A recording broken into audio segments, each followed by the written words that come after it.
ഈ മീനിനെ നിങ്ങളറിയോ? ഈ മീനിൻ്റെ പേരാണ് കുറിച്ചിൽ. ഞങ്ങളുടെ നാട്ടിൽ ഇതിൻ്റെ പേര് കുറിച്ചിലെന്നാണ് കേട്ടോ. നിങ്ങളുടെ നാട്ടിൽ ഇതിനെന്താണ് വിളിക്കുന്നതെന്ന് കമൻറ്റ് ചെയ്യണേ. അപ്പോൾ ഈ മീൻ മുളക് കറി വെക്കാനാണ് പ്ലാൻ. അപ്പോൾ ദേ ചട്ടി വെച്ചു, ഉള്ളി ഇട്ടു. അത് ആസ് യൂഷ്വൽ എങ്ങനെയാണോ മീൻ മുളക് കറി വെക്കുന്നത് അതേപോലെ തന്നെ. പിന്നെ ഇതിലൊരു ചെറിയ വെറൈറ്റി എന്ന് പറഞ്ഞാൽ ഞാനൊരു ലേശം എണ്ണ മാത്രമാണ് ആഡ് ചെയ്തത്. പിന്നെ കൂട്ടത്തിലേക്ക് കുറച്ച് വെള്ളം കൂടെ ചേർത്തിട്ട് അതിലേക്കാണ് ഈ മുളക് പൊടി വഴറ്റിയെടുത്തത്. അതിനുശേഷം അതിനകത്തേക്ക് നിറയെ വെള്ളം ചേർത്തിട്ടുണ്ട്. ആ വെള്ളം അവിടെ ഇരുന്ന് നന്നായി തിളച്ച് ഒരു 2-3 തവണ തിളച്ചതിന് ശേഷം മാത്രമാണ് ഈ കുറിച്ചിൽ പെറുക്കിയെടുത്തിട്ടത്. ഈ കുറിച്ചിലിനുണ്ടല്ലോ നിറയെ മുള്ളാണ്. അത് അധികം വെന്ത് കഴിഞ്ഞാൽ അതിൻ്റെ മുള്ള് മാത്രമായിട്ട് നിൽക്കും.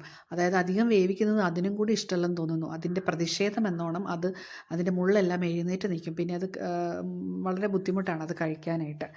പിന്നെ ഇത് ഇങ്ങനെ വെള്ളത്തിൽ കിടക്കുന്ന ആ ഒരു മുളക് കറി പോലല്ല, കുറച്ച് ഡ്രൈ ആക്കി എടുക്കുന്നതാണ് എനിക്കിഷ്ടം.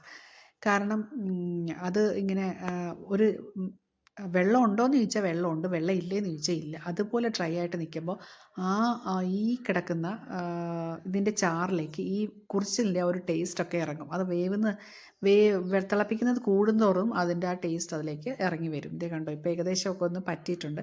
അപ്പോഴത്തേക്കും 2 കറിവേപ്പില തണ്ട് നമ്മുടെ മുറ്റത്തത് തന്നെയാണ് ഇട്ടേക്കുന്നത്. അതിൻ്റെ ഒരു പ്രത്യേക സ്മെല്ലും ടേസ്റ്റും ഒക്കെ അതിനുണ്ട്. ഇനി ഇതിൻ്റെ ചാറ് വേഗം പറ്റുന്നതിന് വേണ്ടിയിട്ടാണ് ആ ചട്ടിയുടെ മൂടി അങ്ങ് മാറ്റിയത്. മൂടി മാറ്റുമ്പോൾ വെള്ളം വേഗം പറ്റുമല്ലോ. അപ്പോൾ ദേ നോക്കിയേ, ഇത് കണ്ടോ, നല്ല ഡ്രൈ ആയത് കണ്ടോ. പക്ഷേ ഇതിൻ്റെ ചോട്ടിൽ ഒരു ജലാംശം ഉണ്ട് താനും. അപ്പോൾ അത് വെച്ചിട്ടാണ് നമ്മൾ ഈ ചോറിൽ പുരട്ടി കഴിക്കുക. ഇതെല്ലാം കൂടെ പുരണ്ട് ഇങ്ങനെ ഇരിക്കുകയാണ്. ദേ ആ വെള്ളം ഞാൻ കാണിച്ചു തരാം. കണ്ടോ, അതിൻ്റെ ചോട്ടിൽ ഒരു ലേശം വെള്ളമുണ്ട്. പക്ഷെ പുറമേക്ക് നോക്കുമ്പോൾ വെള്ളമില്ല, നല്ല ഡ്രൈ ആയിട്ടിരിക്കുന്നുണ്ട്. ഈ മീൻ നമുക്ക് സാധാരണ മീൻകറി ഇളക്കുന്ന പോലെ അധികം അങ്ങോട്ട് ഇളക്കാൻ പറ്റത്തില്ല. കാരണം അതെല്ലാം പൊടിഞ്ഞു പോകും, നിറയെ മുള്ളാണല്ലോ. അപ്പോൾ ഈ മീൻ വാങ്ങിച്ചപ്പോൾ ഇതിനകത്തേക്ക് 2-3 വലിയ മീനുണ്ടായിരുന്നു. അപ്പം ആ മീൻ ഇതിൻ്റെ കൂടെ ഞാൻ ചേർത്തിട്ടില്ല. പകരം ഞാനത് മാരിനേറ്റ് ചെയ്ത് വെച്ചിട്ടുണ്ട്, അത് വറുക്കാനെടുക്കാൻ. അപ്പോൾ ദേ ചീനച്ചട്ടി അടുപ്പത്ത് വെച്ചു, എണ്ണയൊക്കെ ഒഴിച്ചിട്ടുണ്ട്. അതിനുശേഷം ദേ മീൻ ഇട്ട് തുടങ്ങി. ഈ മീനിൻ്റെ ലെഫ്റ്റിലും റൈറ്റിലും കിടക്കുന്ന ആ മീനിൻ്റെ പേരാണ് മണങ്ങ്. നിങ്ങളുടെ നാട്ടിൽ അങ്ങനെ ഒരു മീനുണ്ടോ എന്ന് എനിക്കറിയില്ല. ഈ മീൻ അതിനും നിറയെ മുള്ളാണ്. പിന്നെ ഈ നടുക്ക് കിടക്കുന്ന മീനിൻ്റെ പേരെന്താണെന്ന് എനിക്കറിയത്തില്ല. പിന്നെ ദേ ഈ ഒരെണ്ണം പൊള്ളി വരുന്നുണ്ട്. ഈ മണങ്ങ് അതിന് അധികം കട്ടിയില്ല, അതുകൊണ്ടാണ് അതങ്ങനെ പെട്ടെന്ന് തന്നെ അത് പൊള്ളി വരുന്നത്. പിന്നെ ഇത് നല്ല ഡ്രൈ ആക്കിയാണ് ഈ മണങ്ങ് സാധാരണ എടുക്കാറുള്ളത്. കാരണം ഇതിന് മുള്ളുള്ളത് കൊണ്ട് തന്നെ ഇത് ഡ്രൈ ആയി കഴിഞ്ഞാൽ നമുക്ക് ചിപ്സൊക്കെ ഇങ്ങനെ കടിച്ച് തിന്നുന്ന പോലെ ആ മീനും കടിച്ച് തിന്നാൻ പറ്റും. പിന്നെ അതിനൊരു അങ്ങനെ പറയത്തക്ക വലിയ ടേസ്റ്റൊന്നും ഈ മീനിനൊന്നും ഇല്ല കേട്ടോ. ഈ നടുക്ക് കിടക്കുന്ന മീൻ അത്യാവശ്യം വലുപ്പം ഉള്ളതുകൊണ്ട് അതിനെ ഞാൻ 2 പാർട്ടാക്കി, അതിൻ്റെ ഹാഫാണ് ഈ കിടക്കുന്നത്. ആ മീനിനെ ആർക്കെങ്കിലും പരിചയം ഉണ്ടെങ്കിൽ അതിൻ്റെ പേരെന്നാന്ന് കമൻറ്റ് ചെയ്യണേ.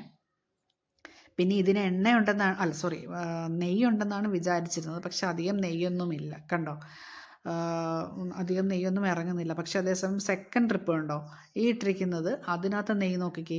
അത് നല്ല ഗോൾഡൻ കളറിൽ നല്ല ബബിൾസൊക്കെ ഇങ്ങനെ വന്നിട്ട് നോക്ക്, നമ്മൾ സാധാരണ നെയ്യ് ഒഴിക്കുന്ന പോലെ തരത്തിൽ തന്നെ വന്നിട്ടുണ്ട്. അതെങ്ങനെയാണാവോ? പിന്നെ മനുഷ്യരിലും തന്നെ എല്ലാ മനുഷ്യരും ഒരുപോലെ അല്ലല്ലോ.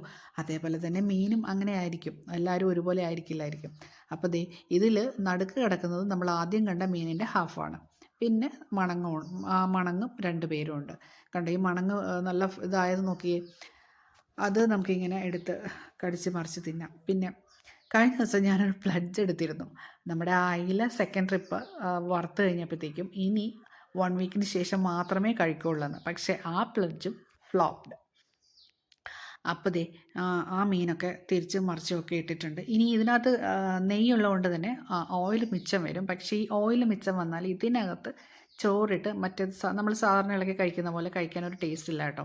കാരണം നമ്മുടെ മത്തിയും അയിലയൊക്കെ കഴിക്കുന്ന ആ ഒരു ടേസ്റ്റ് ഈ മീനില്ലാത്തതുകൊണ്ട് ഇതിനകത്ത് ചോറിട്ട് ഇളക്കിയാലും ഒരു പ്രത്യേകിച്ച് അങ്ങനെ ഒരു ടേസ്റ്റ് എനിക്ക് ഫീൽ ചെയ്തിട്ടില്ല ഇതുവരെ. അതുകൊണ്ട് തന്നെ അതങ്ങനെ കഴിക്കാനായിട്ട് തോന്നുന്നുമില്ല. അപ്പോൾ ഞാൻ ഇന്ന് ഈ മണങ്ങ് വറുത്തതും കുറിച്ചിലും കൂട്ടിയാണ് ലഞ്ച് കഴിച്ചത്. അപ്പോൾ നിങ്ങളൊക്കെ ലഞ്ച് കഴിച്ചെന്ന് വിചാരിക്കുന്നു.